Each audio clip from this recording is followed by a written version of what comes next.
nikmat besar kepada kita. Ini kuku. Kuku ini adalah kulitnya Nabi Adam. Jadi itu olina Nabi Adam, inilah kuku kita. Agak berakan. Semua kulitnya itu Nabi Adam itu kuku. Jadi angkat tu nampak ke daleki Nabi Adam. Ternyata kuku ini Pak luar biasa. Orang tua dulu kalau mau minum itu dia celupkan kukunya di air minum. Nah reko angka dikhawatirkan ada racun di dalam, atau air itu terkontaminasi dengan barang yang berbahaya, maka celupkanlah kuku dan baca sholawat kemudian minum. Insya Allah kalau ada racunnya itu akan tawar.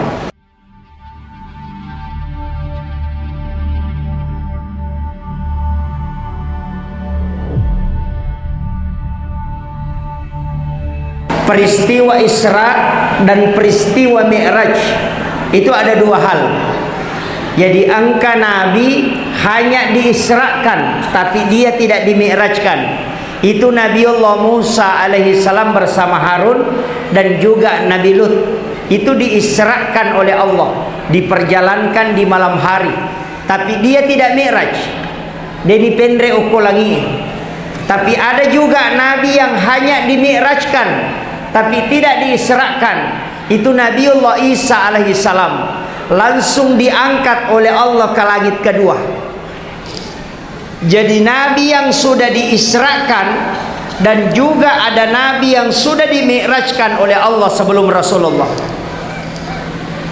Tapi alamalabina Nabi Muhammad sallallahu alaihi wasallam selain diisrakan dia juga dimi'rajkan. Jadi diisrakan, diperjalankan di malam hari. Kendro pole dari Mekah, kemudian dibawa ke Madinah, baru dibawa ke Bukit Tursina, baru dibawa ke Baitul Lahmi, baru dibawa ke Masjidil Aqsa. Jadi Rasulullah itu tidak langsung ke Masjidil Aqsa, bukan dari Masjidil Haram ke Masjidil Aqsa. Lai bawa jolok loko Madinah, napai suruh mas sempajak don rakang. Dan disitulah dibangun Masjid Nabawi. Napai paterru Nabi taloko Bukit Tursina, onronna Nabi Musa sifat bicara langsung sebab Allah Ta'ala. Wa kallamallahu Musa taklima, dan disitulah Nabi Musa menerima wahyu. Kemudian Rasulullah melanjutkan perjalanan, dibawa ke Baitul Lahmi 10 km arah selatan, kurang lebih 10 km arah selatan Masjidil Aqsa. Disitulah lahir Isa bin Maryam, dan Nabi diminta sholat sunnah 2 rakaat. Kemudian dimasukkan ke dalam Masjidil Aqsa di Palestina. Baru Rasulullah diminta menjadi imam untuk para nabi dan rasul. 24 nabi dan rasul menjadi makmum dan Rasulullah menjadi imam. Itu isyarat bahwa Rasulullah adalah imamnya para nabi dan rasul. Tapi perlu diketahui, maka dia sampajange tanya apa kasih baru. Aja tak ada boleh menimam meraja Nabi tak napang kesampajang. Nabi Musa itu sudah sholat, Nabi Ibrahim itu sholat, Nabi Zakaria sholat di dalam mihrab. Hunalika da'a Zakaria rabbah, qala rabbi habli min ladunka suryatan thayyibatan innaka sami'ud du'a. Di dalam Al-Quran dikatakan wa huwa qaimun yusolli fil mihrab. Matangangi taton Nabi Zakaria mas sempajang ukilalan na mihrabna nilaudolori pong Allah Ta'ala. Maryam itu sholat, Nabi Isa diutus untuk zakat dan juga memerintahkan sholat. Jadi semua nabi sininna nabi dan dia suroe angka mana perintah sampajan na lolongan. Jadi perintah sholat bukan ibadah baru. Aja tak kadang kamani Nabi tak napa ada perintah sholat, itu tidak. Apalagi Nabi tak watunna diambil dari Mekah, naibawa lo Madinah, isuruh memang di masampajan, berarti sudah ada sholat sebelum Mi'raj. Ini penting saya luruskan dulu supaya kita paham betul bahwa ternyata sholat itu bukan ibadah baru. Kemudian setelah Nabi melaksanakan sholat di Masjidil Aqsa, didampingi oleh malaikat naik ke langit pertama, ketemulah ia dengan Nabiullah Adam alaihissalam. Jadi penghuni langit pertama selain malaikat, angka cidi Nabi itu Nabi Adam yang menjemput Nabi di langit pertama. Naik ke langit kedua, ketemulah dia dengan Nabi Yusuf dan Nabi Yahya. Ini Nabi seumuran. anaknya Nabi Zakaria, sedangkan Maryam itu Nabi Zakaria pelihara. Jadi ya Maryam Nabi Zakaria piara okobolana. Kemudian nanti dia melahirkan anak, itulah Isa. Nabi Zakaria punya anak, itu namanya Yahya. Makanya Nabi Yahya dengan Nabi Isa ini adalah sesaman. Kemudian melanjutkan perjalanan, ketemu ya dengan Nabi Yusuf. Di langit berikutnya ketemu dengan Nabi Idris. Naik lagi satu tingkat, ketemu dengan Nabi Harun. Naik lagi satu tingkat, ketemu dengan Nabiullah Musa alaihi salam. Naik lagi ketujuh, ketemulah ia dengan Nabiullah Ibrahim alaihi salam. Kemudian malaikat melanjutkan perjalanan ke atas langit ketujuh. Angkamu paun rangukoro, namanya Baitul Ma'mur. Disitulah malaikat bertawaf setiap waktu. 70.000 malaikat bergantian bertawaf di Baitul Ma'mur. Di sana ada Ka'bah Baitullah yang lurus dengan Ka'bah yang ada di Mekah. Tapi yang ada di Baitul Ma'mur itu lurus dengan aras. Makanya kalau ada sesuatu dijatuhkan di aras, akan jatuh di Ka'bah Baitul Ma'mur dan akan langsung jatuh di Ka'bah di Mekkatul Mukarramah. Makanya kenapa orang yang tawaf di Mekah itu doanya mustajabah, karena dia tembus ke Baitul Ma'mur dan aras. Surga itu sebelah kanan aras. Jalan masuk neraka itu sebelah kiri aras. Tapi Nabi mimbarnya di sebelah kiri, di jalan masuk neraka. Iana tu ampai pangulut Sayyidina Ali karamallahu wajhah. Itu ada gelarnya khusus, karamallahu wajhah. Kalau Abu Bakar As-Siddiq karena membenarkan peristiwa Isra dan Mi'raj. Umar Al-Faruq karena bisa membedakan mana haram mana halal. Kalau Umar makanan-makanan dan itu haram, pasti dia muntahkan. Kalau makanan tidak halal, itu saking perutnya sudah bisa membedakan mana halal dan mana haram, sehingga diberi gelar dengan Al-Faruq. Kemudian Sayyidina Ali ialah gelar karamallahu wajhah, karena dia tidak pernah melihat kemaluannya selama hidupnya. Itu karamahnya Sayyidina Ali, sehingga diberikan kekeramatan pada wajahnya.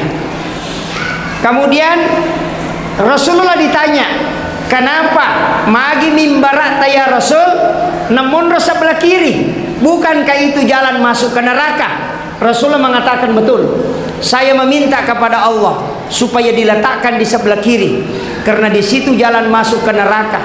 Kelak nanti umatku ketika ada yang digiring masuk ke dalam neraka, ya ko angka melo ipatama ranaka, saya akan turun dari mimbarku dan bersujud di hadapan Allah supaya orang ini diampuni dan dimasukkan ke dalam surga. Itulah makna kalimat wasyarafa wad-darajata 'aliyatar rafi'ah wa ba'ashu maqaman mahmudan alladzi wa'adata innaka la tukhliful mi'ad. Makanya makadai Nabi siapa yang mendengarkan azan kemudian dia menjawab azan dan bersalawat kepadaku sesudahnya dan membaca doa sesudah azan, maka pasti dia mendapatkan syafaatku kelak. Karena itulah janji Nabi ketika dia menunggu kita di depan pintu masuk ke dalam neraka, di atas mimbarnya Rasulullah menunggu. Ini penting saya wasiatkan kepada seluruh jamaah. Namo magare jinna, namo magare patok ko jama-jamange nareko bangi tawe, hentikan tangkalinge bangi. Salah satu siksaan orang yang tidak meninggalkan pekerjaan ketika azan dikumandangkan, ia tu tahu dena melo madaka limanna komate, tidak mau bersedekap, ia ko ipadaka limanna pecu. Makanya dari situlah kita diajarkan oleh ulama kita dalam kitab Tabaqatus Sadilatul Kubra, nareko angka atau madaka limanna komate na dena mi madaka ipadaka na cia madaka, maka sedekapkan dia, baru tahan dan azankan di telinga kanan, baru kemudian lepaskan, tidak usah diikat, maka itu tidak akan lepas. Itulah yang diajarkan ulama kita dari dulu. Kemudian Malaikat Jibril menyampaikan pesan, ya Muhammad, lanjutkan perjalananmu. Saya hanya sampai di Baitul Ma'mur, tidak bisa melewati tempat ini. Kapan maliwa Kak Mendre, saya akan hancur. Coba Itu tingginya makamnya Rasulullah itu. Kedudukan nurnya Rasulullah itu sangat tinggi. Sehingga malaikat Jibril mengatakan hanya sampai di sini. Jadi Rasul menerima sholat tidak didampingi malaikat Jibril. Tidak ada malaikat yang mendampingi ketika ketemu dengan Allah. Hanya sendiri dia naik. Nah, sebab malaikat Jibril sudah menyampaikan, ya komendre Kak Muhammad, maka saya akan hancur. Dari situlah makna kalimat Imam Ja'far dalam kitab Barzanji. Dia mengatakan, anta nurun fauka nurin. Engkau Muhammad cahaya di atas cahaya. Jibril adalah cahaya karena dia adalah malaikat, tapi engkau mengalahkan karena engkau bisa melintasi alam yang tidak bisa dilintasi oleh malaikat Jibril. Itulah makna anta nurun fauka nurin. Mendre nabita di satu alam namanya Sidratil Muntaha. Tapi denok korot tarima nabita sempajang. Nabi masih melangkah satu langkah ke atas Sidratil Muntaha, namanya alam istawa. Dari situlah dia mengucapkan salam kepada Allah. Aga beresallanna nabita at-tahiyyatul mubarakatus sholawatut thayyibatu lillah. Coba. Aga nasang ini yang Nabi sampaikan, at-tahiyyatul mubarakatus sholawatut thayyibatu lillah. Allah mengatakan, assalamu alayka ayyuhan nabiyyu wa rahmatullahi wa barakatuh. Kenapa dia pakai alaika? Karena Rasulullah dengan Allah itu ketemu langsung, musafahah. Makanya Nabi itu melihat wajah Allah. Makanya kalau di hari kemudian orang itu akan melihat wajah Allah seperti melihat bulan purnama. Itu hadis Nabi. Dan Rasulullah langsung melihat wajah Allah, ketemu langsung dengan Allah. Makanya Allah mengatakan, assalamu alayka ayyuhan nabiyyu wa rahmatullahi wa barakatuh. Apa kata Rasulullah? Assalamu alayna wa ala ibadillahi sholihin. Coba, ini ada sedikit saya mau bahas. Maka dari tau pandrita atau hakiki, at-tahiyyatul mubarakatuh sholawatut thayyibatu lillah, itu adalah kalamur Rasul. Assalamu alayka ayyuhan nabi wa rahmatullahi wa barakatuh, itu adalah kalamullah. Jangan disatukan dalam lafaz, pisahkan. Jadi ya kota baca ya lepangi. Jadi at-tahiyyatul mubarakatuh sholawatut thayyibatu lillah, singgah. Baru lanjutkan assalamu alayka ayyuhan nabi wa rahmatullahi wa barakatuh, singgah di situ. Baru lanjutkan lagi assalamu alayna wa ala ibadillahi sholihin. Itu sakta. Magi na to lepang okko mila palangi. Tapi oko paringerangi mesti isumpung. Aja tapas sarangi ri paringerangi, tapi tapas sarangi ri lapalangi. Bedakan itu. Makanya assalamu alayka ayyuhan nabiyyu wa rahmatullahi wa barakatuh itu hadir. Aja tabir sallangi nabi ta kodeta pa hadir. Kemudian assalamu alayna nabi ta na ya wa ala ibadillahi sholihin, tapatama ni aleta paringerang koro kuang Allah Ta'ala si bana bitta. Kemudian kita ikut di belakangnya. Yana tuna sepat tarekae dua tamas syarat telu tamalaisan. Tamas sarangi kuang Allah Ta'ala si bawa surona tamalaisangi atamatapa engkel lori nabitta si bawa kuang Allah Ta'ala. Jangan pisahkan itu. Tasingkaru koro. Kemudian asyhadu an la ilaha illallah wa asyhadu anna muhammadar rasulullah. Itu pengakuannya Rasulullah. Tapi ada kalimat Allahumma sholli ala Muhammad, tidak pakai sayyidina. Coba dia pakai sayyidina, maka dabami Allahumma sholli ala Muhammad wa ala Muhammad. Jadi ya kau angkat baca ya tu dena pakaian Sayyidina, maka itu benar. Tapi ia kau natari Sayyidina, dena salah. Ini penting. Kenapa? Saya mengambil analogi sederhana. Misalnya, ia tu Sayyidina mapakiada lori nabita. Contohnya, pada ko milau ka wairinu, maka da tabe talenga wairinutta satu gelas. Kemudian datanglah satu jamaah membawa air minum satu gelas, napanapalenna oku yasik na mimbare. Itu melaksanakan perintah. Tapi narekomala wairinu si kaca, napamala lepa-lepa natariwi yawana napatadangi, napanapendre oku yasik na mimbarae, maka ia tutawe melaksanakan perintah dan mapakiada. Jadi ya kau angkat tau baca Allahumma sholli ala Muhammad, maka dia melaksanakan perintah. Tapi nareko na baca Allahumma sholli ala Sayyidina Muhammad, maka ia tu tahu mapakiada illori nabita. Itu tidak ada salahnya. Silahkan mana yang mau dipakai. Ini penting. Kemudian salawat. Selesai mas salawat, dari situlah Nabi kemudian turun. Saya tidak bahas tadi waktunya naik karena nanti turunnya kita bahas. No inabita didampingi kembali ketika sampai di Baitul Ma'mur. Didampingi turun ke langit ketujuh.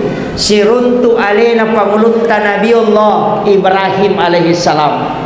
Makutana Nabi Ibrahim, ya Muhammad agamu poleng. Ya kong katau pole sidrap lau Malaysia, latu oko Malaysia itanai angka kabaje. Angka tau pole Mekah ke sidrap ditanya aga na poleang, maka dai cere gincung cila sujadang, cere kristal. Jadi setiap orang yang pernah melakukan perjalanan dena kutana tema kada aga muita niga me basiruntuk cidi bapa kutanana aga na poleang. Nabi Ibrahim pun demikian. Pole Nabi tasiruntuk pong Allah Ta'ala, rewa isiruntuk Nabi Ibrahim, iya biro nakutana Nabi Ibrahim agamu pole Muhammad. Maka dia Nabi tersempajang nasa siaga kada 50 waktu aga nasa Nabi Ibrahim, Muhammad, iya ko najamai umakmu asal-lenga, aku titip salam kepadanya. Salam itulah kita baca kama shallaita ala Ibrahim. Padahal namode ta baca iero as-sota sumpajata. Salat itu bacanya cuma 5 Pak yang wajib. Yang pertama Allahu Akbar, yang kedua Fatihah, yang ketiga syahadat, yang keempat sholawat, yang kelima salam. Hanya 5 bacaan yang wajib dalam salat. Doa iftitah sunnah, bacaan surah sesudah Fatihah sunnah, bacaan ruku itu sunnah, yang wajib itu rukunya. Tokop boleh rokok wajib, bacaannya sunnah. Sujud yang wajib, bacaannya sunnah. Tahiyat hanya 2 wajib, hanya syahadat dengan sholawat. Kalau orang tidak hafal at-tahiyatul mubarakatuh, langsung saja baca syahadat, baru salawat, baru salam ke kanan, ke kiri itu sudah sunnah. Jadi ya kong katau dena sampajan nasabak maka dewa pelai bacana tasurubani Pak Guru ya 5 ebe. Ya kodena pelai ya 5 mate bawan nih.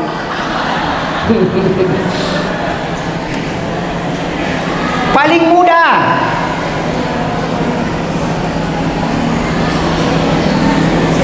Maka dari abu isangi Pak Ustaz, meka macio koi mange aganiana akada bani wakate jamai sampajan na jamai pu imang Allahu Akbar, selesai. Paling mudah toh. Ulama kita itu sudah mengatur. Makanya sholat ini Pak dena wadi wakeleki. Perintah yang lain itu Allah titip melalui Jibril. Zakat dititip melalui malaikat Jibril. Haji dititip melalui malaikat Jibril. Puasa dititip melalui malaikat Jibril. Tapi sholat tidak.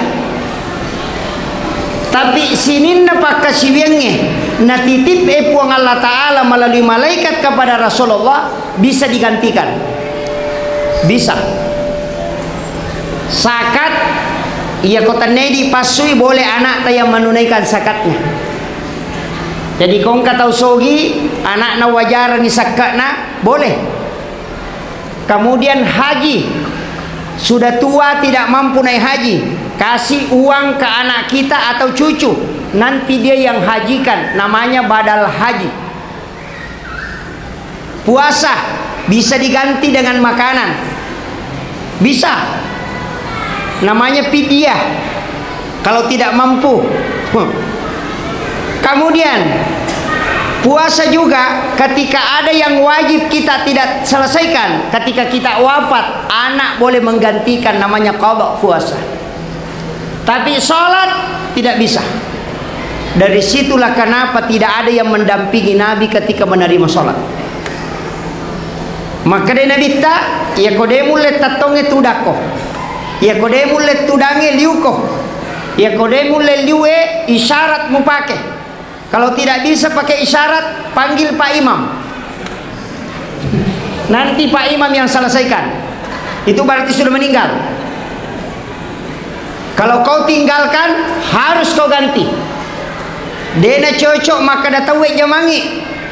Angka deni zaman atau mate tidak bisa ditutupi oleh orang lain. Kenapa? Karena sholat tidak melalui titipan kepada yang selain Rasulullah.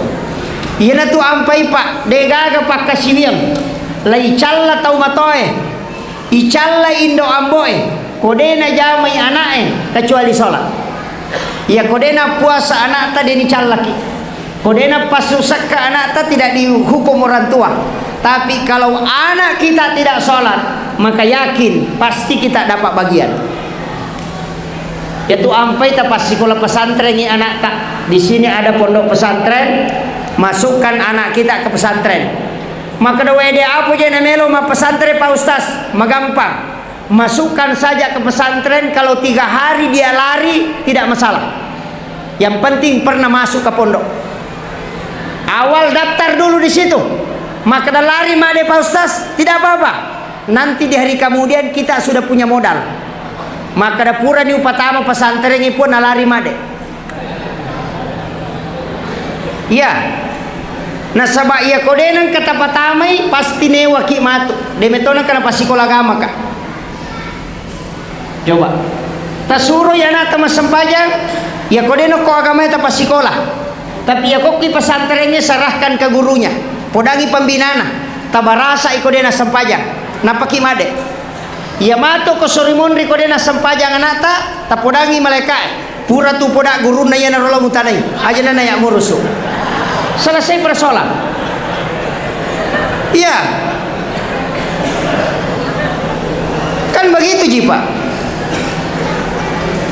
Saya selalu mengatakan biarkan anak-anak mulai dari SMP sampai SMA dia mengenyam pendidikan agama. Magai narekomasu imatu makulia nan caji paremang tidak masalah. Kalau nanti dia mau sadar, dia tahu jalan kemana dia tempuh. Karena dia sudah pernah belajar agama. Tapi ya kodega dasar agama na nalau pero namelo mainga agama na pigau. Itu kuncinya. Pentingnya dasar agama. Aja tamasela ko batta ya nata. Ya tu koki pesantrennya pak angka mana tau batta. Na sabaya tu pesantrennya bengkele mematomi. Ya tu bengkele oto kappo oto masolang kumana ti patama. Jadi ya ko kappo ya nata itate patunarewa. Ya ko pusumi lai laplap minarewa. Jadi angkat tu anak ko pesantrennya pak iba rasa memato pana pamainga. Nasaba tahu kepo tapatama. Kan begitu. Ini harus dipahami. Saya bersyukur di sini ada Asadiyah. Ya. Asadiyah Pak ya. Pesantren Asadiyah. saya minta kepada seluruh anak-anakku yang di Asadia sekolah, nanti kalau ada umur panjang selesai di sini, datangi makamnya guru kita, Guru Tasaada di Sengkang. Datangi makamnya, bacakan suratul Fatihah, kemudian berdoa kepada Allah. Pun talinga baraka turuk pada toha baraka angkai talingnya tau pandritewe. Itulah yang dikatakan dengan tawassul. Jadi saya itu Pak Bu, setiap ke Makassar kalau dari Sidrap pasti saya singgah di makamnya Guru Taki Haji Abdul Rahman Ambodale, itu di Mangkoso, dan singgah di situ bacakan suratul Fatihah. Selesai membacakan suratul Fatihah, saya berdoa kepada Allah. Puang talinga kasih baraka, taliti baraka anak-anak dan keturunanku, pada baraka angkai talingnya tau pandrita. Itulah namanya tawassul. Ia mina salah nareko makadaki, oh ambo anu pasalama kae, itu namanya tawassul. Itu yang musyrik. Tapi dah kami mega tahu dene sepisah kami mana tawassul mana tawassut. Kalau datang meminta berkah kepada Allah hanya di atas kuburan, itu adalah tawassul. Maka kenapa datang ke kuburan, kenapa bukan di rumah? Rasul menyampaikan setiap malam Jumat ruhnya orang muslim yang meninggal itu dikembalikan ke kuburnya oleh Allah.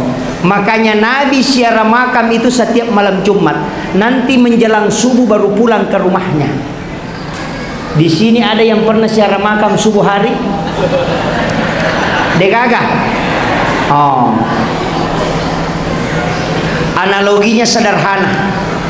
Ya ko angka tau melo ki mewe siruntuk pasti tanai komeki lo bolana aswaga tangka ko bolata.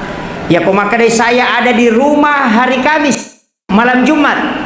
Kalau mau ketemu pada saat datang ke rumahnya, maka datangi pada saat dia ada. Rasulullah sudah menginformasikan bahwa ruhnya orang muslim yang telah wafat setiap malam Jumat itu dikembalikan ke kuburnya oleh Allah. Makanya Nabi ziarah sekitar jam 12 malam, itu malam Jumat, nanti menjelang subuh baru pulang. Karena dia musafahah birruh, Nabi itu melihat tembus ke ruh. Pandangan Rasulullah itu tembus, sehingga dia bersilaturahmi dengan sahabatnya. Makanya dia pelintahu kapan ruh dikembalikan oleh Allah ke kubur. Makanya Rasulullah mengatakan ziarah kubur memperkuat iman.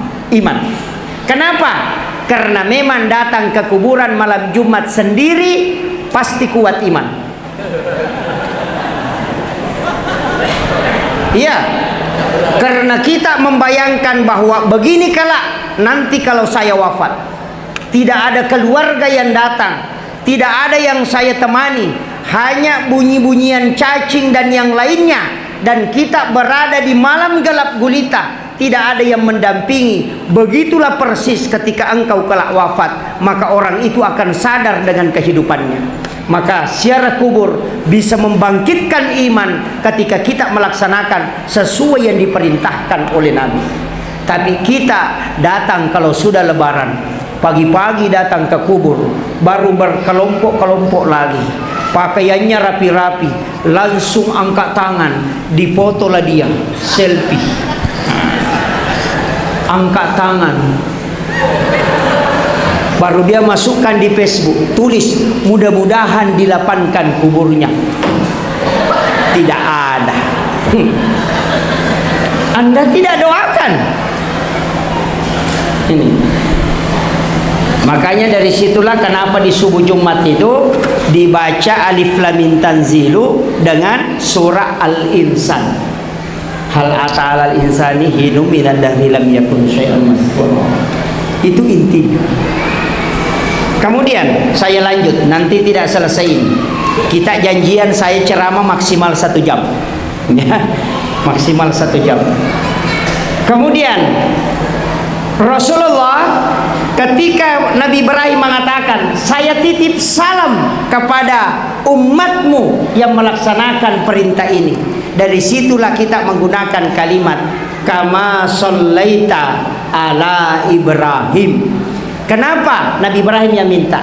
Apa balasannya? Siapa yang menerima salamnya Nabi Ibrahim atau mendoakan Nabi Ibrahim dalam sholatnya, maka Nabi Ibrahim mengatakan, setengah dari pahala sedekahku aku akan simpangkan untuknya. Itu pahala sedekahnya Nabi Ibrahim, Pak, tidak ada yang kalah.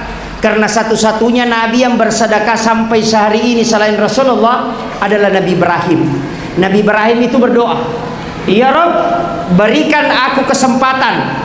Aku ingin memberi makan kepada seluruh hambamu mulai saat ini, kata Ibrahim, sampai dunia kiamat. Coba doanya, saking dermawannya Nabi Ibrahim. Dan Allah ternyata kabulkan. Disuruhlah malaikat Jibril masuk ke dalam surga, mengambil segenggam kapur, baru diserahkan ke Nabi Ibrahim. Dan kapur itulah yang ditaburkan Nabi Ibrahim di dalam lautan, sehingga itulah yang menjadi garam. Maka tidak ada orang satupun hari ini yang tidak makan garam. Itu sedekahnya Nabi Ibrahim.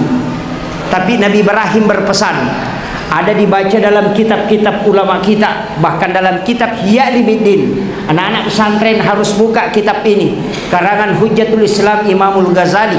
Dalam bab makanan, ketika dia membahas adab makan, di situ dia tulis salah satu hadis Nabi, siapa yang makan garam sebelum memakan makanannya, dan setelah makan makanannya dia makan garam, maka Allah akan menganugerahkan kecerdasan sebagaimana kecerdasannya Nabiullah Ibrahim alaihissalam. Itulah rahasianya ulama dulu. Kalau ada anak-anak mau cerdas, suruh dia makan garam sebelum makan nasi, dan setelah makan nasi suruh dia makan garam, karena dia akan dicerdaskan otaknya. Karena itu doanya Nabi Ibrahim. Yang kedua, saya temukan dalam buku hadis-hadis Nabi dalam tinjauan sains, ternyata terbukti siapa yang makan garam sebelum makan nasi atau makan makanannya, maka dia tidak akan pernah kena keracunan makanan. Itu hikmahnya luar biasa. Yang paling mantap, yang paling bagus, ternyata disebut dalam kitab Kansun Najah wa Surur, siapa yang makan garam sebelum makan makanannya dan setelah itu dia makan garam lagi sedikit, maka dia tidak akan pernah lama syahwat ketika dia melakukan itu. Jadi barakahnya itu, Pak, tidak akan lama syahwat orang yang makan garam sebelum makan nasi. Itu hikmahnya. Cuma kadang kita tidak lakukan. Saya kemarin dari Lombok Tengah, bulan 12 saya di Lombok Tengah silaturahmi dengan guru Tuan Guru Turmuzi. Di sana orang makan garam sebelum makan nasi. Santri-santri itu seakan-akan diwajibkan, dan cerdas-cerdas memang, Pak. Makanya kongka anata meloki komacai, dan juga sehat, suruh dia makan garam halus sebelum makan nasi. Dan itu ada di kitabnya Hujjatul Islam Imamul Ghazali, ulama yang dikenal dengan ulama sufi. Itu luar biasa, Pak. Ini penting saya sampaikan. Itulah sedekahnya Ibrahim untuk kita. Nah, sebab itu Nabi Ibrahim itu nenek kita, makanya kita adalah cucunya. Begitulah nenek, Pak, selalu mengingat cucunya. Jadi ya kongka nenek makanya nengerang apona. Jadi betul Nabi Ibrahim mengingat kita dan menyimpankan satu berkah besar, yakni dia meninggalkan garam. Kemudian yang kedua, turunlah Rasulullah diantar ke langit ke-6, si runtuk Nabiullah Musa alaihi salam. Nabi Musa bertanya, Muhammad, agamu pulang? Jawabannya Rasulullah, sholat berapa? 50 waktu. Langsung Nabi Musa mengatakan, tunggu dulu Muhammad, itu kebanyakan. Umatku lagi meraja, panjang umurnya dan kuat-kuat, itu berat dia lakukan. Kalau 50, apalagi umatmu. Disitulah Nabi tersadar. Guru Al-Mukarram Kiai Haji Abdul Muin Yusuf Kalisidendreng mengatakan begini, seorang pemimpin yang hebat, seorang pejabat yang hebat, ketika dia memimpin adalah sebelum dia menetapkan satu aturan, dia akan berpikir apakah mampu nanti orang yang ikut kepadaku melakukan ini. Rasulullah ketika diingatkan oleh Nabi Musa, akan asa nabita, betul Musa. Maka naiklah Rasulullah meminta kepada Allah, dikurangilah 5. Nabi Musa mengatakan naik lagi Muhammad, naik lagi Rasulullah, sampai 9 kali bolak-balik, sampai tinggal 5 waktu saja yang tersisa. Nabi Musa masih minta, Muhammad naik lagi, minta kepada Allah, cukup 2 saja. Rasulullah mengatakan, setiap saya naik dikurangi 5, sekarang tinggal 5. Kalau saya naik lagi sudah habis. Itu wajar, Pak. Makanya Rasulullah mengatakan, ai dena wendre Musa, pakoniro, ini pun saya sudah berat. Nabi Musa tersenyum, kemudian dia katakan 2 kalimat, hafal ini, ini berkahnya luar biasa. Apa kata Musa? Ahmad Ruhullah, Muhammad Habibullah. Ini yang orang tidak ambil, ucapan Nabi Musa itu, Ahmad Ruhullah. Kenapa? Tidak ada kepentingannya Nabi Musa suruh Rasulullah bolak-balik, Pak. Tidak ada. Tidak ada kepentingannya. Apa untungnya untuk Nabi Musa ketika sholat dikurangi? Tidak ada. Sholat tidak dikurangi juga tidak ada. Tapi kepentingannya Nabi Musa adalah karena Nabi Musa tidak pernah melihat wajah Allah di bumi. Tidak pernah ketemu dia Allah sama Allah. Agak pale dan nami puang Allah Ta'ala nang kalinga di bukit Tursina, wa kallamallahu Musa taklima. Dari situlah Nabi Musa ketika Nabi ketemu dengan Allah, wajah Rasulullah di situ ada nurullah yang masuk ke wajahnya Nabi, sehingga Nabi Musa menikmati wajahnya Allah yang terpancar di wajahnya Rasulullah, sehingga Nabi Musa hanya mengatakan Ahmad Ruhullah, Muhammad Habibullah. Siapa yang membaca kalimat ini ketika khatib duduk di atas mimbar untuk mengambil khutbah kedua pada hari Jumat, dia meletakkan tangan kanannya di sebelah kiri dadanya, kemudian dia baca Ahmad Ruhullah, Muhammad Habibullah, maka orang itu akan dikenali kala oleh Rasulullah di yaumil akhir. Itu jalan pintas. Sudah dihafal Pak Bu? Hafal? Belum. Pendek sekali. Ahmad itu Pak sholat. Itulah kenapa alif berdiri, ha ruku, mim sujud, dal sujud, mim duduk. Mim sujud, dal duduk. Kan alif berdiri, alifu tetong, ha roko, mim sujud, dal tudang. Tulisannya Ahmad. Kepala mim, dada ha, pinggul mim, kaki dal, tulisannya Muhammad. Ya natu nak dapat tarekae Muhammad tetong Ahmad mas sempajang. Terpaham nih? Tahu Pak Koling memang supaya gampang kita paham. Saya mengambil kaidah lain supaya mungkin ini lebih gampang kita pahami. Ia rawatak kalewe unsurnya 4. Tanah, air, angin, dan api. Maka kenapa tidak kelihatan tanah Pak Ustaz? Begini, kalau mau ambil analoginya, ya kongka makunrai, beli terigu, beli blueben, gula pasir, kemudian telur, kemudian dicampur dan di blender, insya Allah jadi roti, hilang telurnya. Maka tubuh manusia ada unsur api, ada unsur tanah, ada unsur air, ada unsur angin menyatu, tapi dia tidak kelihatan. Tapi ketika kita emosi, maka muncul panas. Itu akan muncul dengan sendirinya. Makanya unsur inilah sifatna api tetong, sifatna angin rokok, sifatna wae suju, sifatna tanah tudang. Ia matotu makada Ahmad watakalewe mas sempajang. Ahmad rahasia itu adalah Nurul Muhammad, dan Nurul Muhammad itu adalah bapaknya ruh kita. Karena bapaknya kita ini yang di dunia, itulah bapak kita di dunia. Tapi bapaknya ruh adalah Nurul Muhammad. Nurul Muhammad pada diri itulah yang disebut dengan rahasia. Ia matutu yasa tahu, ia matu yasa sempajang. Jadi ya kau angkat tahu dena sempajang, ternyata tahu itu. Ini penting ini. tahu-tahu nih.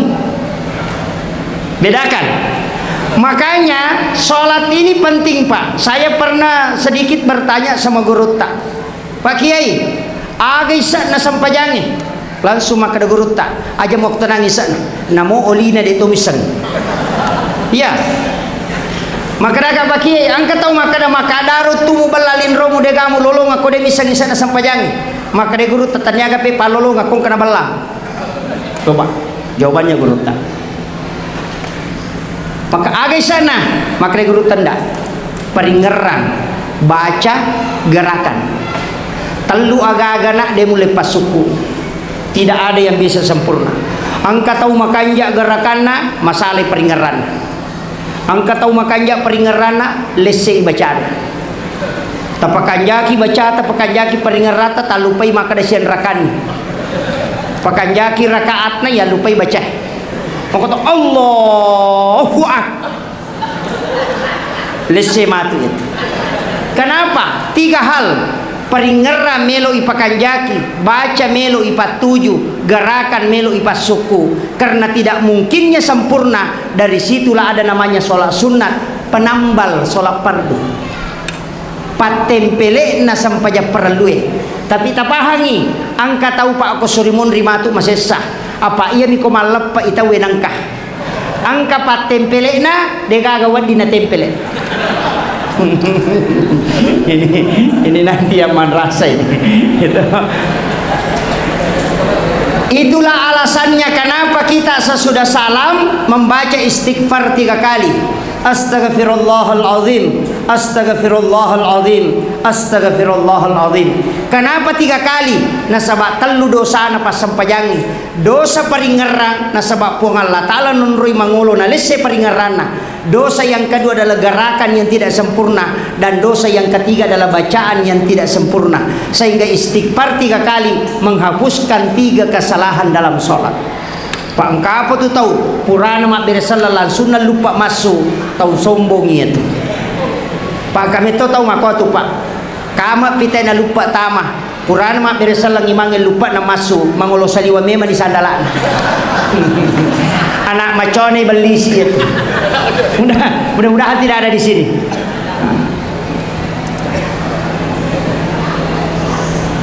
Kemudian Rasulullah itu turun sampai ke Nabi Adam. Itu Nabi Adam Pak menitipkan satu nikmat besar kepada kita.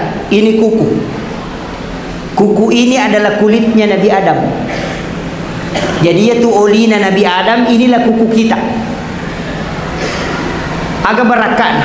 Semua kulitnya itu Nabi Adam itu kuku. Jadi angkat tu napak kedaleki Nabi Adam. Ternyata kuku ini Pak luar biasa. Orang tua dulu kalau mau minum itu dia celupkan kukunya di air minum. Nah reko angkau dikhawatirkan ada racun di dalam, atau air itu terkontaminasi dengan barang yang berbahaya, maka celupkanlah kuku dan baca sholawat kemudian minum. Insya Allah kalau ada racunnya itu akan tawar. Itu hikmahnya. Orang tua dulu itu ajarkan, tapi kadang kita tidak pakai. Sekarang Pak mulai terungkap, ada buku itu kitab sekarang mulai diangkat, termasukkan Sunnah Jawa Surur karangan Sayyid Abdul Hamid Al-Qudsi, itu mulai diangkat. Kenapa? Karena kitab ini terbukti. Saya dapat di kitab itu banyak sekali manfaat. Termasuk kenapa orang tua dulu kita, jika ada anakmu mau sekolah, antar hari Selasa ke sekolah, daftarkan dia hari Selasa. Kenapa hari Selasa? Karena di hari Selasa lah ilmu pengetahuan itu diciptakan, dan malaikat itu di hari Selasa akan mendoakan siapa yang menuntut ilmu. Yang kedua, kalau mau beli kendaraan, beli hari Senin supaya kendaraan itu tidak hancur kemudian ada penggantinya. Tapi kapan kau beli hari Jumat, maka pasti kau akan tersiksa dengan kendaraan itu. Karena hari Jumat bukan untuk mendapatkan rezeki, tapi untuk ibadah sepenuhnya kepada Allah. Dan ternyata dibicarakan ulama dari dulu. Nah, tapi saya tidak mau bahas terlalu jauh, maka dia matuk Mas Sandro Ustaz ini yang bahaya. Termasuk ilmu orang tua kita dulu, nareko angka anak-anak di ayung itu dikasih cermin disimpan di bawah ayunan. Orang Bugis dulu begitu. Jadi ya kok angka anak-anak itu jangan malah caming atau pisau yang kayak cermin disimpan di bawah ayunan. Itu ilmu jin. Ilmu jin. Karena di dalam cicak itu ada jin namanya Ummi Sibyan yang bisa membunuh janin dalam kandungan, bisa mencekik anak ketika dia tidur, sehingga badannya biru-biru, punggungnya biru-biru, sehingga dia mengambil cermin. Karena hanya satu cara yang bisa mengusir Ummi Sibyan dari cicak adalah meletakkan cermin supaya kena pantulannya. Itu ilmunya orang tua dulu.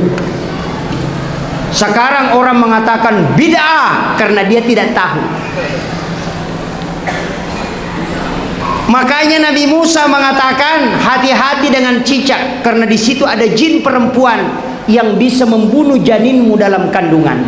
Rasulullah menyampaikan kepada kita, siapa yang membunuh cicak dengan satu kali memukul supaya kita tidak menyiksanya, maka 200 hasanat dia dapatkan. Karena membunuh satu cicak itu bisa menyelamatkan satu jiwa. Bayangkan itu, Pak. Dari dulu sudah disampaikan Nabi, ternyata ulama mengungkap rahasia ini. Saya dulu, Pak, tidak percaya. Ada istilah orang tua dulu pamali. Ternyata kita buka kitabnya Hadratus Syekh Hasyim Asy'ari. Di bab terakhir itu dibahas 8 perbuatan yang menolak datangnya rezeki. Siapa yang melakukan 8 perbuatan ini maka 40 hari rezekinya akan tertolak. 1. Bersandar di daun pintu. Itu pantangan. Itu hadis Nabi, Pak. Ada di dalam kitab Sunan Ad-Darimi. Itu Hadratus Syekh Hasyim Asy'ari, pendiri Nahdlatul Ulama, itu hafal Al-Kutubut Tis'ah. 9 kitab hadis dia kuasai. Makanya dipanggil dengan gelar Hadratus Syekh. Menulis kitab dan di dalamnya itu dia jelaskan 8 perbuatan sesuai hadis Nabi.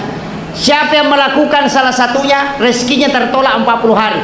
Dengarkan baik-baik. 1. Sandar di daun pintu. Yang kedua, membuka jendela sesudah sholat asar. Yang ketiga, matangangin pakai pakaian lulukan.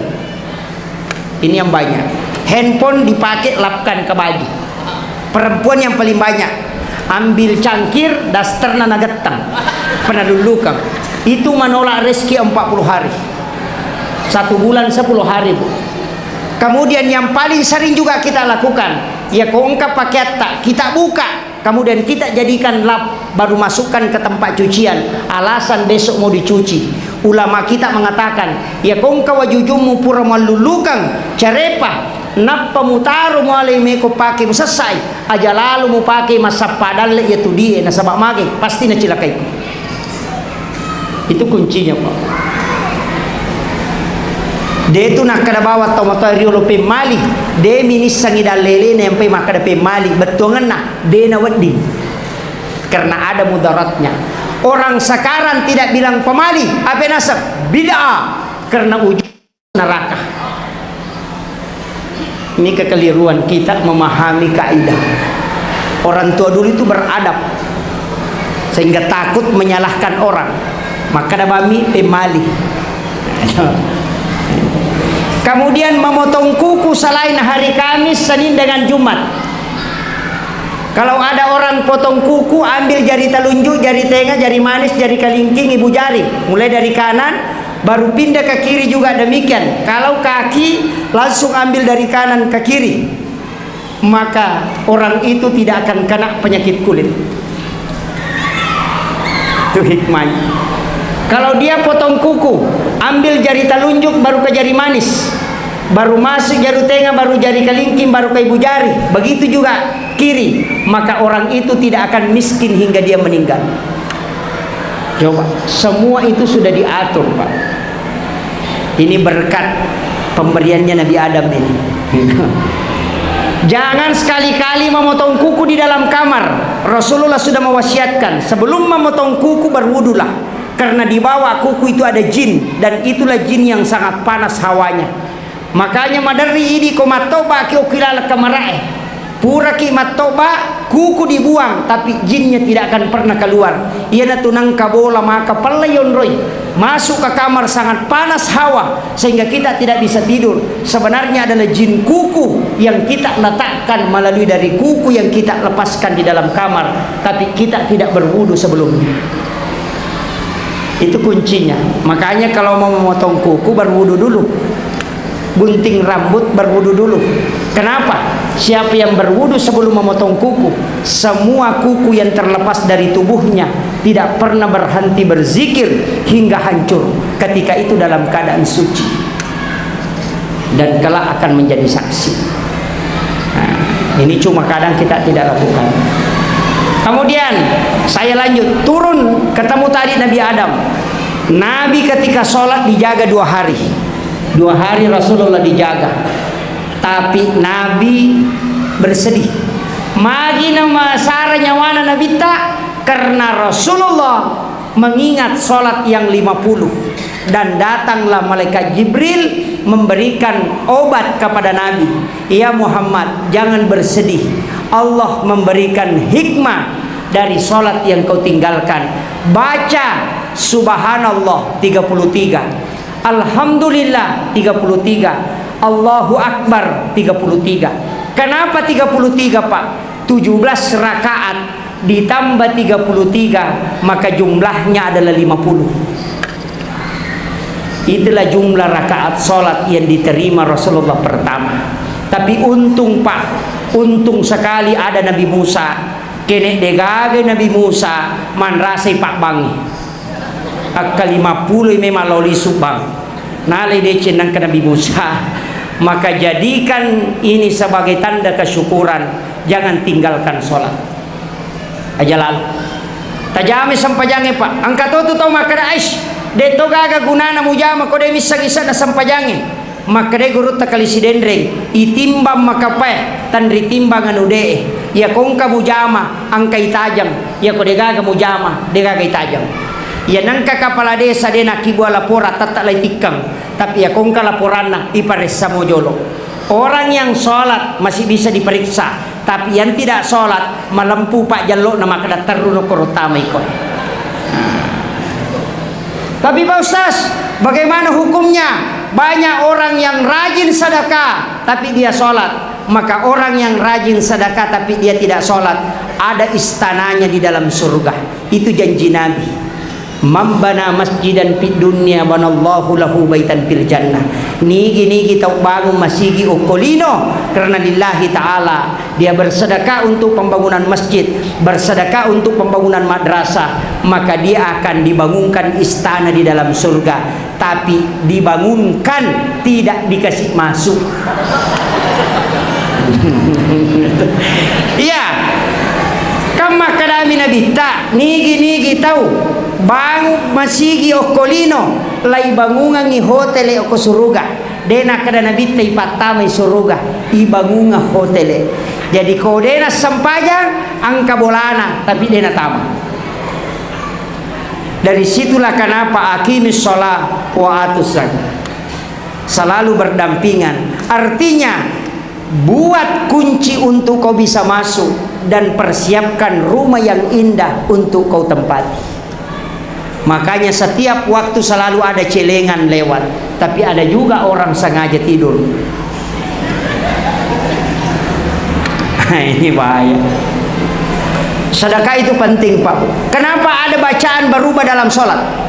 Angka C dibaca berubah, bukan Allahu Akbar, tapi Sami Allahu liman hamidah. Padahal bacaan sholat pertama itu bukan Sami Allahu liman hamidah. Semua pergantian gerakan adalah Allahu Akbar. Takbiratul ihram Allahu Akbar, ruku Allahu Akbar, bangkit dari ruku Allahu Akbar, sujud Allahu Akbar, yang terakhir cuma salam. Tapi kenapa bisa berubah? Bangkit dari ruku menjadi Sami Allahu liman hamidah dan Rabbana lakal hamd, itu gara-gara sedekah. Angka-angka pengurut Sayyidina Ali dari melakukan perjalanan, tiba di rumahnya agak hampir menjelang siang, tapi anaknya menangis. Hasan dan Husain itu menangis, cucunya Rasulullah. Makutane Sayyidina Ali oko istrinya, kenapa anak kita menangis? Aga jawabannya, meliwasangi anak tak. Dari pagi dia tidak makan sehingga dia menangis. Sayyidina Ali mengatakan, saya tidak bawa apa-apa. Kemudian dari situlah istrinya mengatakan, ini ada uang 6 dirham, saya minta kepada tak, mohon dibelikan makanan untuk anak tak. Maka diambillah uang 6 dirham ini, berjalanlah Sayyidina Ali menuju ke pasar untuk membeli roti. Tapi depa nama bela na salin na bolana nang katau kasyasi liu oku yasik na batue madarike makutana Sayyidina Ali aga upiga oko tu nasuhe maliu salak daga kasi talungas so ni dewanre maka de Ali malada pai iya anakku si poloso minatari ini sudah 3 hari dia mengambil uangnya 2 dirham walaupun ini dia sangat butuhkan untuk dia sedekahkan sebagai tanda kedermawanannya. Nalayon na iya tawe nalanjukangi perjalanannya Sayyidina Ali di tengah jalan ketemu lagi ang kataw ko maniyase na kasiya matinro panumana kasiya lelena. Kemudian Sayyidina Ali bertanya majinan kamakoko tu nasawe Ali 5 ngaso ni dewanre maliwasalada ka kasi dega gaisa na watakwe menudulada nyawaku. Sayyidina Ali memberikan uang 2 dirham kembali, jadi tinggal 2 dirham dia pegang. Kemudian dia melanjutkan perjalanan, hampir masuk di pintu pasar ada orang tua na patamay tulu na bembe na kwalona na panacipira limana na sabaang ka bembe na tulijok ka macene, tapi dia sangat lapar melo bali bembe na naciatarala. Aga nasa Sayyidina Ali maji bupaki tu alemu nasa kaje bembe ku de na metarala kasi de panang kawanre si minggu di dewanre. Sayyidina Ali mau memberikan 2 dirham tapi dia mengatakan mungkin tidak ada untuk anakku. Sayyidina Ali langsung masuk ke pasar membeli roti, kemudian diambil roti itu dia suapkan ke orang tua itu. Setiap dia makan dia tanya mesoni gah nasa depa, dia suap lagi capu to mani roti na pemakada masona sadim deka katawana. Maka Sayyidina Ali beranjak meninggalkan tempat dengan niat nanti di rumah neneknya saya akan datang mencarikan makanan di rumah Rasulullah. Tapi sebelum dia tinggalkan langsung ditahan pundaknya. Hei nak muda, bantu saya. Kau sudah membantu saya dengan sedekahmu tadi, bantu saya kasih laku ini kambing. Sehingga Sayyidina Ali mengambil dan mempertanyakan berapa harganya, 40 dirham. Dan Sayyidina Ali mengambil kambing itu dan kembali melapor ke istrinya. Letu ibolana nabuka pintun na benena kasi alhamdulillah liwa riona. Kenapa? Uang 6 dirham bisa membawa kambing besar 1 ekor. Maka day benena wi lupu patu bembe talina 6 dirham diwalengi kadataniana. Ini kambing hanya amanah, uang yang kita serahkan kepada saya untuk membeli makanan, saya sedekahkan kepada orang yang sangat membutuhkan. Apa kata istrinya? Saya bersyukur kepada Allah karena hanya itu yang kita miliki kelak di hari kemudian. Coba Pak, ini anaknya Rasulullah.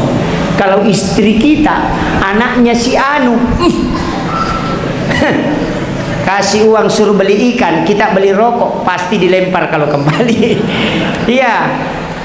Makanya Rasulullah mengatakan, Sayyidina Ali mengatakan, saya diminta, ini amanah, saya harus jalankan untuk menjual kambing ini. Istrinya mengatakan, juallah, nanti saya datang ke rumah neneknya untuk mencarikan makanan. Ternyata Sayyidina Ali kembali menarik kambing itu menuju ke pasar. Di tengah perjalanan langsung dicegat oleh orang yang naik di atas unta. Ia tahu nak terpelupa no, na pares saya bembe, mapamulai do cilin na tanru na letu ajena, na takajana aga nasang iya na bembe nenekku mau pasapa na panau runtuk, maka saya akan beli kambingmu. De pana sampa Sayyidina Ali maka da melo memai balu nasa juallah 100 dirham. Aga nasa Sayyidina Ali, saya tidak jual. Ya kumaki tumbo wali 200 dirham. Sayyidina Ali mengatakan tidak, saya tidak jual. 300 dirham. Sayyidina Ali mengatakan tidak. Sampai dia tawar 500 dirham. Sayyidina Ali mengatakan saya tidak jual. Orang tua ini bertanya, berapa kau mau jualkan? Sayyidina Ali mengatakan 40 dirham. Coba, ada orang sungai nyamuk begini.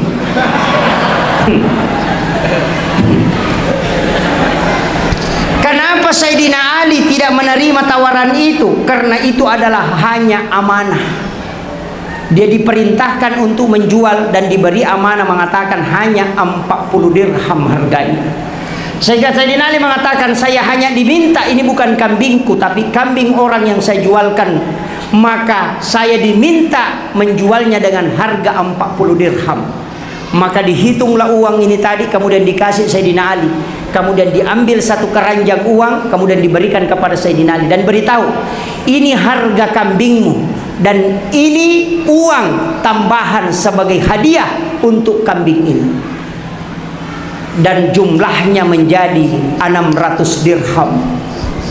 Sayyidina Ali mengambil uang itu, membawa ke orang tua tadi yang di pintu pasar, langsung dia serahkan, ini uang harga kambingmu 40 dirham, hitung.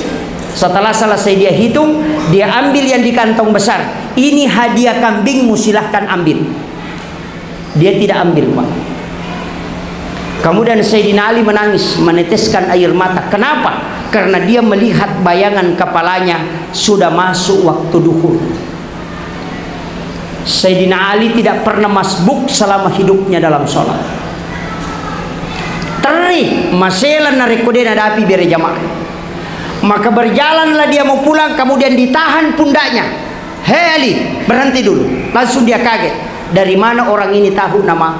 Langsung maku tanah. Musa muka gambo nasa dewi sangi maka da musa ganiga malli niga min laudi pokoro si depe bolam saya tidak tahu. Maka da iya matoko tu niga mole dio ko tangana lalange yang tidur di atas pasir, maka saya tidak dewi sangi maka da iya matoya tu niga malli bembemu, maka da Sayyidina Ali, saya tidak tahu, dia orang kaya karena banyak uangnya.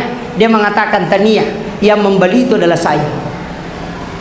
Maka dia Sayyidina Ali, nigai kau, kenapa kau bisa berubah seperti itu? Dia mengatakan, saya adalah malaikat Jibril yang diutus oleh Allah menguji keimananmu kepadanya. Uang 6 dirham yang kau sedekahkan di jalan Allah sekarang menjadi 600 dirham. Ambil ini, sedekah langsung dari Allah yang diberikan kepadamu, berkat kedermawananmu dalam bersedekah. Diambillah uang itu, kemudian Sayyidina Ali menangis. Berjalan, ya Allah, jangan sampai karena rezeki ini saya lalai dari takbir pertamanya Rasulullah. Tidak sebanding dengan rezeki yang kau berikan dengan apa ketika saya tidak bisa mengikuti takbir pertamanya Nabi. Dia menangis di jalan, mengatakan, setiap Rasulullah keluar dari pintu kamarnya dia akan melihat wajahku. Hari ini dia tidak melihat wajahku. Betapa malunya aku kelak di hari kemudian di hadapanmu. Hanya karena harta segini saya tidak melihat wajah Rasulullah keluar dari kamarnya di waktu sholat. Itu Sayyidina Ali, Pak. Kemudian ternyata Bilal sudah azan dan Bilal mau iqamat. Rasul keluar dari pintu kamarnya, ternyata tidak melihat Sayyidina Ali. Disitulah Rasul bertanya, "Kegilo Ali?" Na digago kunron. Maka dia sabain, "Kamu je bito nak ya Rasulullah." Maka dia nabita, "Tunggu dia sebentar. Jangan dulu iqamat." Nabi kembali masuk ke dalam kamarnya. Rewa Nabi tapi memang tidak ada. Kemudian dia melihat keluar, tidak ada Sayyidina Ali. Kemudian Rasulullah mengatakan, iqamatlah, inilah isyarat.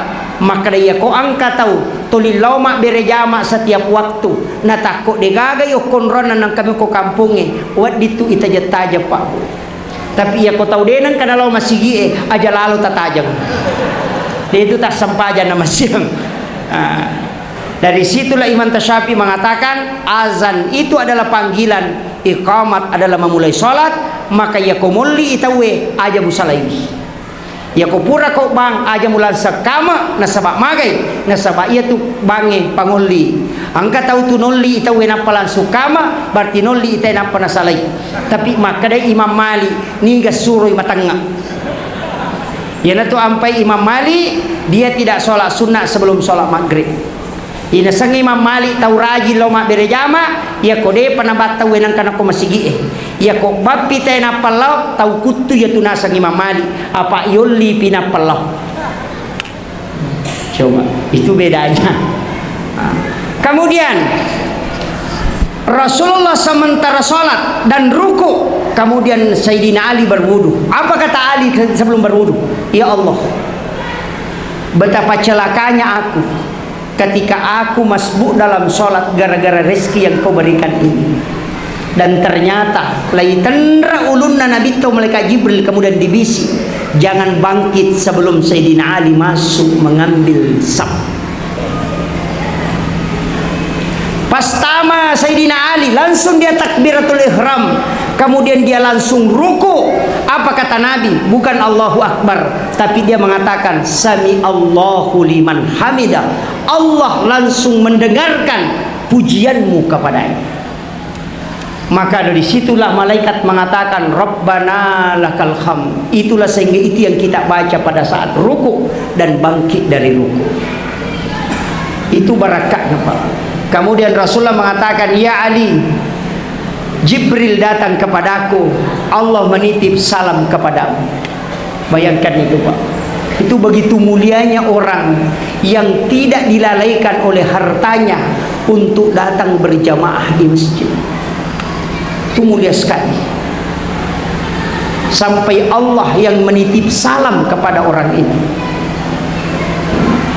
Tapi kadang ini Pak, cede-cede merepaki. Nah sebab magai, idi matur isam pajangi, tania sampajangi matur ki. Ya ko idi matur isam pajangi, mepi tu loro ta sampajang asara. Akasana mepi tu asara ta sampajang loro. Mepi isa napa masa pajang mangeriba. Magai nasa jolo matupi, cinampa pi, jolo. Ya ko jama-jamata taja bu maka dah selesai pi jamaku napa kama sampajang, denang kana selesai. Puraki masari meki mapel, puraki mapel meki masasa, puraki masasa meki manaku sasa, pureta raku sasa meki kilo masari, puraki masari meki manasu, puraki manasu meki mapelena penne, puraki mapelena penne meki manre, puraki manre meki bisa penne, puraki bisa penne meki lo mapulu sasa, puraki masulu sasa meki malapi sasa, dega aga selesai na jama-jamata, iya ko makadaki selesai pijamaku napa ki masampajak pajai itu dia mungkin, iya ko tanya ini selesai kaki dia selesai, makanya makade guruta. Usahakan inay ko yatoro ko sampajangi aja nay ko matoro iwatu na sampajangi. Ini penting. Tapi kebarakat na bu, siapa yang sholat subuh minta di sujud terakhir, sholat subuh, sujud terakhir sholat subuh, nareko angka masalah tak hadapi tidak ada penyelesaian, minta di sujud terakhir, insya Allah Allah akan berikan petunjuk. Itu sholatnya Nabi Adam ketika dia sujud bertaubat dan tidak diterima taubatnya kecuali dia berselawat kepada Nabi. Itu intinya Pak. Nah makanya di sini ada anak-anak kita, di sini ada menghafal Al-Quran ya. Alhamdulillah. Saya kasih modal. Ini yang terakhir.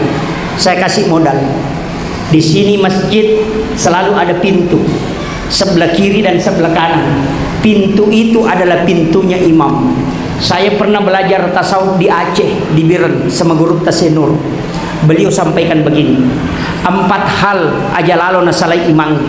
Nomor sidi, imam tidak boleh lewat pintu besar.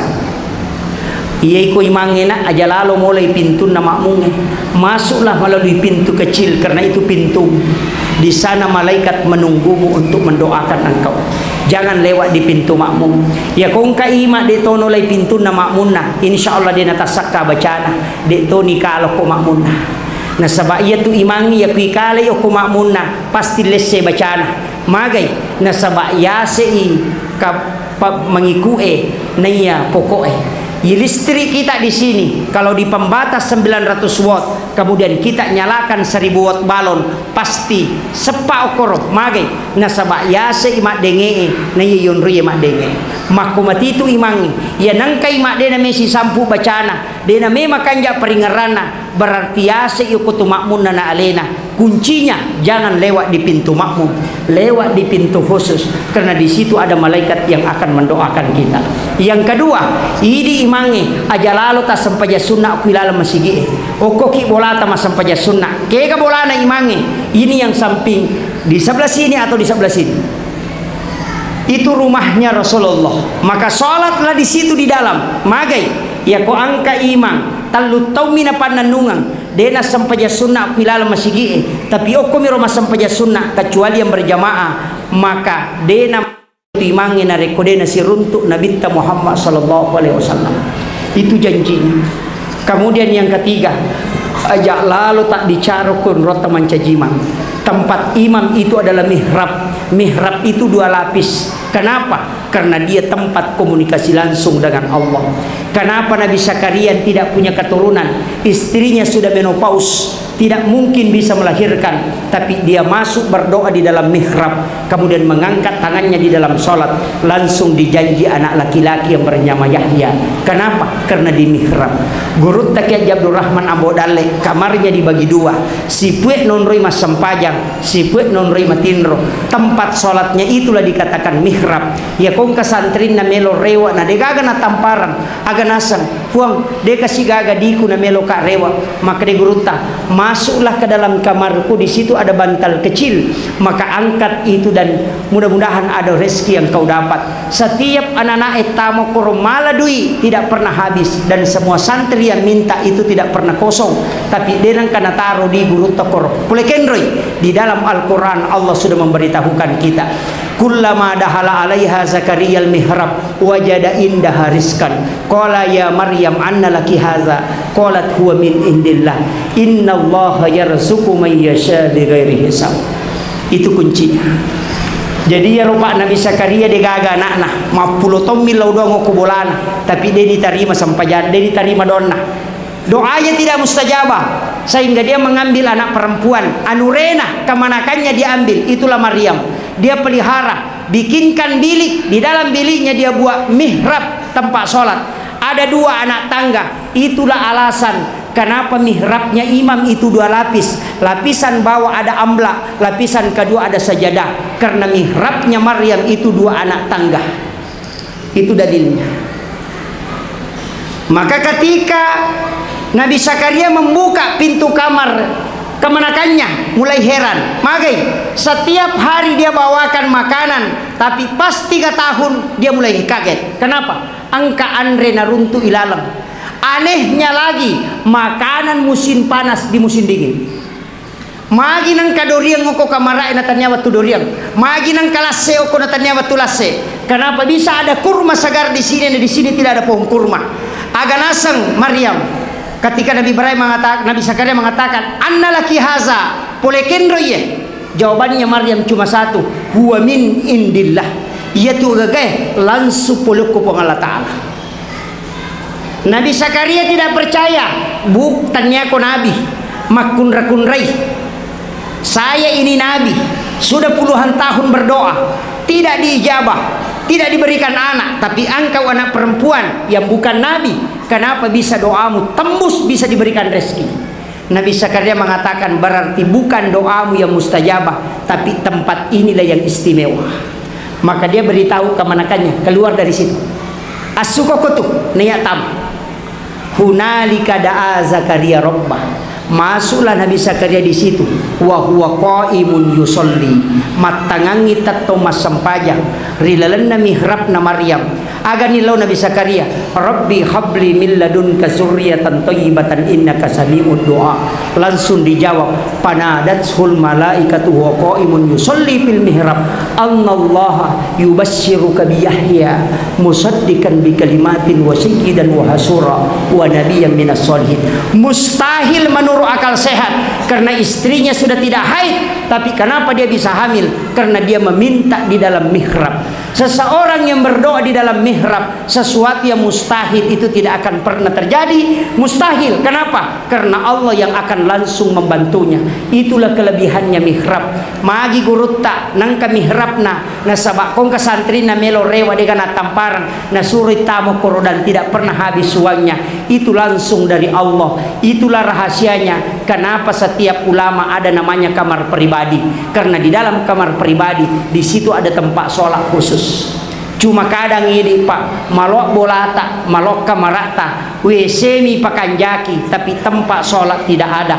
puluhan juta anggarannya membuat WC dan kamar mandi, tapi mihrab untuk berdua-duaan dengan Allah kita tidak bikin, sehingga doa kita susah mustajabah.